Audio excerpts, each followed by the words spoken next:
Alors là, on est face à un très bon exercice pour revoir la notion d'homothétie. Alors juste avant, je tenais à vous prévenir que, en collaboration avec l'ESCP, le programme Chance Augmentée et Major Prépa, à partir de fin août 2022, je vais animer régulièrement des sessions de maths grand public sur le campus de l'ESCP, qui sont bien sûr ouvertes à tous les préparationnaires de CG et qui seront totalement gratuites pour les boursiers des échelons 4 à 7 et sinon à 5 € de l'heure pour les autres. Alors vous pourrez tout à fait venir en présentiel à l'ESCP ou alors suivre en direct sur Zoom en fonction des places disponibles. Je vous mets le lien en description. Alors cet exercice-là, je vous conseille vraiment de bien l'avoir vu et de bien l'avoir en tête parce que si jamais vous ne l'avez jamais croisé en prépa et que vous tombez dessus au concours, ça risque de coincer peut-être un petit peu. Parce que comme vous allez le voir, ça demande quand même un petit peu d'initiative. Alors l'énoncé, le voici. Donc soit F, un endomorphisme de Mn1 de R. Donc Mn1 de R, c'est quoi? C'est l'ensemble de toutes les matrices colonnes à n lignes et une seule colonne. Ok, c'est des matrices colonnes, bien sûr avec coefficient réel. Et donc défini tel que pour tout x qui appartient à Mn1 de R privé de la matrice nulle, donc c'est-à-dire peu importe la matrice colonne que je prenne dans Mn1 de R, ok, et ben f de x est égal à lambda x de x, avec lambda x là, qui est un réel. Alors, ça veut dire quoi ça, cette écriture-là? Ça veut dire, regardez bien, ça veut dire que le réel qui est juste là, ce lambda x qui est juste là, ok, c'est un réel, mais c'est un réel qui dépend de x. Vous voyez qu'en fait, il est indicé x. Donc ça veut dire que si on avait fait f de y, donc f d'un autre vecteur, ça nous aurait donné un lambda indicé y fois y. Donc ça nous aurait donné un autre réel. Donc ça veut dire quoi? C'est-à-dire que cet endomorphisme-là, quand on l'évalue, entre guillemets, là, pour un vecteur de Mn1 de R, ok, et ben le lambda, le réel qui va être ici, ben sa valeur va dépendre du x qui est là, va dépendre du vecteur que vous choisissez au départ. Et là, on nous demande de montrer qu'en réalité, ben ce lambda x qui est ici, donc qui est un réel qui dépend de la valeur du vecteur que vous choisissez au départ, et ben il faut montrer qu'en fait, ben ce lambda x qui est ici ne dépend jamais en fait de x. Ça, c'est quand même un résultat assez extraordinaire. Ça veut dire que ce lambda x qui est ici, qu'on a défini justement comme dépendant du vecteur qu'on choisissait à l'origine, et bien en fait, ce lambda x ne dépend pas de x. C'est-à-dire que peu importe le x qu'on va prendre au départ, peu importe le vecteur qu'on va prendre dans Mn1 de R, et ben, on aura f de x est égal en fait à lambda, un certain lambda, fois x. C'est-à-dire qu'en fait, cette égalité-là, ça va tout simplement nous donner ça. F de x est égal à lambda fois x. On va avoir ça systématiquement. C'est-à-dire qu'on ne peut pas avoir un endomorphisme qui vous ressorte un truc comme ça, qui vous ressorte un f de x égale un lambda, ici un réel, qui dépendent du vecteur que vous avez choisi au départ. C'est un résultat que je trouve vraiment magnifique et sa démonstration, vous allez voir, est assez jolie aussi. Parce que ça veut quand même dire, vous voyez, que là, f, on n'a rien, on n'a aucune donnée sur ce que c'est. En fait, c'est un endomorphisme apparemment quelconque. On sait juste qu'il y a ça. Et pourtant, avec ce si peu de choses, on va pouvoir quand même réussir à montrer que nécessairement, là, si jamais on a une relation de ce type-là, okay, c'est-à-dire que f de un certain vecteur est égal à un réel fois ce même vecteur, et ce réel-là est indépendant de la valeur du vecteur que vous avez choisi au début. C'est quand même hallucinant. Alors, comment est-ce que ça va se passer? Déjà, il va falloir qu'on parte de ce qui nous est donné à l'origine, de la définition de f qui est ici. Donc voilà, d'abord on va prendre un vecteur x colonne non nul, tel que f de x est égal à lambda x fois x. Et puis là, qu'est-ce qu'on a très envie de faire? On a envie de prendre un deuxième vecteur absolument quelconque, disons qu'on va l'appeler y, okay, qui est aussi un vecteur colonne non nul, okay, et qui vérifie une condition comme celle-ci aussi. Voilà, comme cela, on prend un deuxième vecteur y, voilà, non nul, colonne, tel que f de y est égal à lambda y fois y.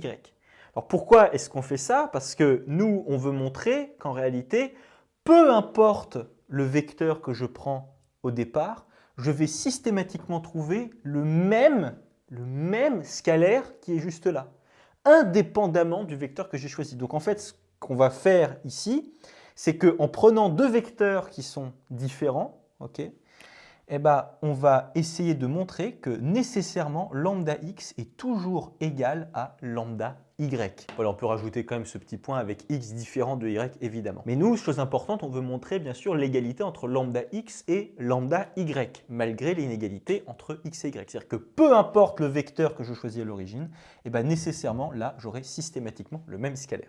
Alors là, qu'est-ce qu'on va bien pouvoir faire? Pas évident, il va falloir qu'on regarde la matière première qu'on a. Qu'est-ce qu'on a comme matière première? Nous, on veut montrer l'égalité entre ces deux scalaires-là. Et nous, on a ces deux vecteurs qui sont ici qui vérifient une propriété assez similaire avec f. F, qu'est-ce que c'est? F, c'est un endomorphisme. Et ça, ce terme-là, c'est quand même sans doute le plus important, enfin c'est l'un des plus importants de cet énoncé. Alors le truc, c'est que le plus souvent, les étudiants, quand ils voient passer le terme d'endomorphisme dans un sujet, c'est un peu comme lorsqu'ils voient passer le mot de fonction, par exemple. Ils disent oh, bah, c'est bon, f c'est endomorphisme, passons. Et ils ne voient pas toute la richesse qu'il y a dans ce terme d'endomorphisme. Un endomorphisme, ça n'est pas rien du tout. C'est extraordinaire un endomorphisme, ça a des particularités complètement folles. Comparé à d'autres applications, un endomorphisme, c'est un truc de ouf. Un endomorphisme, ça a en particulier cette capacité-là. C'est que si jamais je fais f de, imaginons, je ne sais pas moi, mais a fois x plus y, voyez, qu'est-ce que ça va vous faire? Ça va vous faire a fois f de x plus f de y. Ça vous fait ça un endomorphisme. C'est quand même un truc génial. Donc qu'est-ce qu'on a très envie de faire? Étant donné qu'on a cette propriété-là des endomorphismes qui fait jouer deux vecteurs et que là justement on a deux vecteurs, on a très envie de faire quelque chose comme ça. On a deux vecteurs, on a déjà envie de faire la somme. Moi là intuitivement, ce que j'ai très envie de faire, c'est de voir d'abord ce que ça donne f de x plus y. Sans même d'abord le a, je vais prendre un a après quelconque, on verra, mais juste d'abord f de x plus y. F de x plus y, on sait que ça fait ça, parce que f est un endomorphisme. Et ça, c'est un résultat déjà plutôt pas mal, parce que f de x et f de y, on peut les remplacer, et ça nous donne ça, c'est-à-dire du coup que f de x plus y, c'est égal à lambda x de x plus lambda y fois y. Mais là, chose quand même assez notable, c'est que x plus y, à son tour, c'est aussi un vecteur de Mn1 de R. C'est aussi un vecteur de Mn1 de R. Ça va être un vecteur colonne, ça. Donc du coup, on sait que f de x plus y, c'est aussi égal à quoi? C'est égal à lambda indicé x plus y fois x plus y. Voilà, donc on a ça, f de ce vecteur-là, qui est un vecteur colonne, donc f de x plus y, c'est égal à ce réel-là, ce scalaire-là, lambda indicé ce vecteur-là, indicé x plus y, fois ce vecteur-là, c'est-à-dire x plus y. Donc on a f de x plus y qui est égal d'un côté à ça, mais aussi à ça. Donc vous avez égalité entre ceci et cela. Et là, vous allez voir, ça va être quand même plutôt pas mal. Parce que voilà, donc on arrive à cette équation qui est ici. Donc là, qu'est-ce qu'on va faire? On va tout réarranger. On va mettre les x entre eux et les y entre eux. Et on arrive à ce résultat-là. C'est-à-dire que x facteur de lambda x plus y moins lambda x. Là, on a le lambda x plus y qui est ici. Le lambda x, je l'ai fait passer de l'autre côté comme ça. Et donc, on a bien ça en factorisant par le vecteur x. Plus y fois tout ça, c'est lambda x plus y moins lambda y qu'on a fait passer ici. Et tout ça, c'est égal à 0. Alors, je dis 0 ici, mais bien évidemment, c'est le 0 de Mn1 de R. Ça, il ne faut pas l'oublier, parce que là, vous êtes face à des vecteurs qui sont multipliés par des scalaires. Donc là, bien évidemment, ce qu'on a ici, c'est un vecteur. C'est-à-dire qu'en fait, ici, vous avez tout simplement la matrice colonne nulle. Donc là, en fait, qu'est-ce qu'on a? On a un vecteur multiplié par un scalaire, plus un autre vecteur multiplié par un scalaire est égal au vecteur nul. Donc là, ce qu'on aimerait énormément, c'est que ça implique que ce scalaire-là égale 0 et que ce scalaire-là est égal à 0. Pourquoi? Parce que si ça vaut 0 et que ça vaut 0, vous allez avoir lambda x plus y est égal à lambda x, et lambda x plus y est égal à lambda y, et donc vous allez avoir égalité entre lambda x et lambda y, et donc ce sera plié cette histoire. Sauf que pour que ces deux scalaires qui sont ici soient égaux à 0, il faut nécessairement une chose, c'est que la famille x, y soit libre. Parce que là, si on regarde bien, en fait là, qu'est-ce qu'on a? On a un scalaire qu'on pourrait appeler un grand lambda fois x, plus un grand mu fois y est égal à 0. Si la famille xy est libre, là vous avez un scalaire fois x plus un scalaire fois y égale le vecteur nul.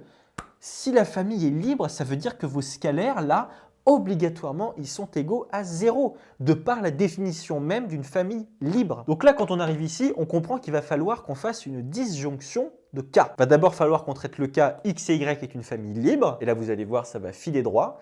Et ensuite, il va falloir qu'on traite le cas. Qu'est-ce qui se passe lorsque la famille XY est liée? Donc là, on rembobine un petit peu toute l'histoire et au niveau de la rédaction, ce qu'on va faire, c'est que juste avant la première ligne qui est ici, on va écrire « Supposons que la famille XY est libre ». Supposons que la famille XY est libre. Et là, comme ça, on va pouvoir dire que ça, c'est égal à 0 et ça aussi. Et ensuite, dans un deuxième temps, dans une deuxième étape, on traitera le cas, qu'est-ce qui se passe lorsque la famille XY est liée. Donc voilà, première étape, supposons que la famille XY est libre.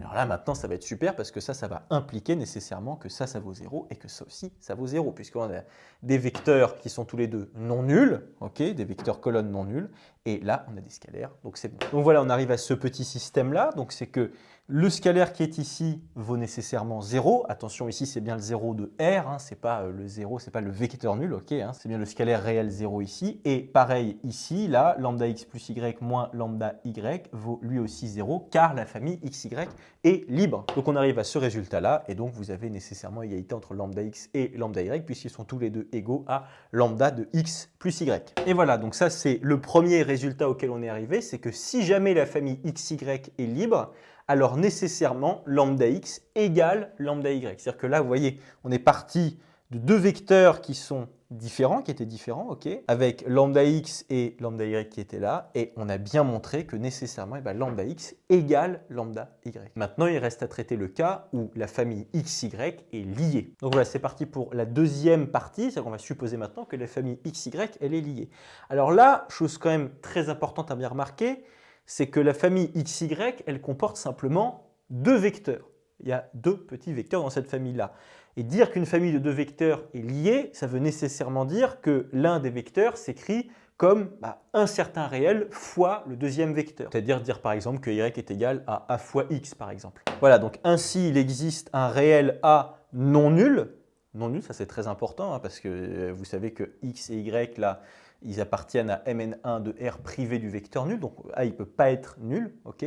Donc Y est égal à A fois X. Alors là maintenant qu'est-ce qu'on va faire? On va appliquer F à Y, on va voir ce que ça donne. Donc voilà, F de Y c'est égal à F de A fois X, or A c'est un réel, donc c'est un scalaire, et F c'est un endomorphisme, donc là c'est-à-dire que le A, il peut sortir de l'endomorphisme en facteur. Donc vous avez ceci. Or f de x, on se souvient, il est égal à lambda x fois x, comme ceci. Et donc là, on a le fait que f de y est égal à a fois lambda x de x, sauf que f de y, c'est aussi égal à quoi? C'est aussi égal à lambda y fois y. Donc on a cette deuxième égalité-là. Donc ça veut dire que f de y, c'est égal à la fois à ça et à ça. Donc ça veut dire que vous avez égalité entre ça et ça. Et voilà, donc c'est-à-dire a fois lambda x de x est égal à lambda y fois y.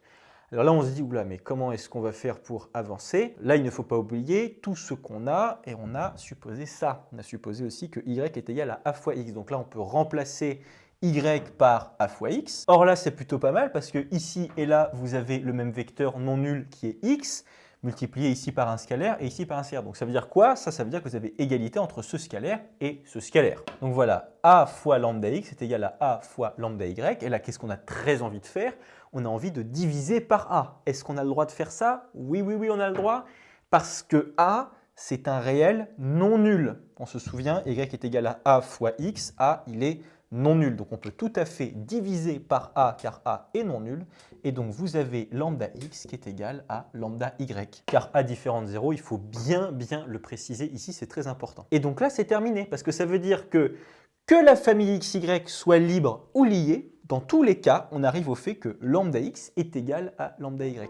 Mais vous voyez, pas du tout pour les mêmes raisons. Plutôt, ce n'est pas le même dynamisme calculatoire qui nous a permis d'arriver à cette égalité-là dans le cas famille libre et dans le cas famille liée. Voilà, c'est tout pour cet exercice.